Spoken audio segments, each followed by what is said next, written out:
கொட்டதனியாவு சிறுமி சேயா சதோமியை தாமே கொலை செய்ததாக சம்பவம் தொடர்பில் கைது செய்யப்பட்டுள்ள கொண்டையா என்று அழைக்கப்படும் துனேஷ் பிரியசாந்தவின் மூத்த சகோதரன் ஏற்றுக்கொண்டுள்ளதாக குற்றப்புலனாய்வு திணைக்களம் நீதிமன்றத்தில் இன்று அறிவித்தது. இந்த கொலை சம்பவம் தொடர்பில் கைது செய்யப்பட்டுள்ள கொண்டையா மற்றும் அவரது சகோதரன் ஆகியோர் மின்வாங்குடி நீதவான் நீதிமன்றத்தில் இன்று ஆஜர்படுத்தப்பட்டனர். கொலையை ஏற்றுக்கொண்ட சந்தேக நபர் நீதிமன்றத்தில் ஒப்புதல் வாக்குமூலம் அளிக்க விரும்புவதாகவும் குற்றப்புலனாய்வு திணைக்கள அதிகாரிகள் இன்று தெரிவித்துள்ளனர்.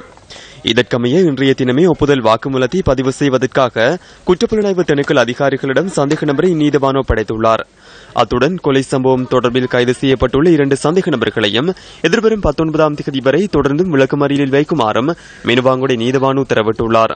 சேயா சதோமியின் கொலையை ஏற்றுக்கொண்டுள்ள கொண்டையாவின் மூத்த சகோதரனை மரபணு பரிசோதனைக்கு உட்படுத்துவதற்காக ஜின்டெக் நிறுவனத்திற்கு அழைத்து செல்லுமாறும் நீதவான் உத்தரவு பிறப்பித்துள்ளார்.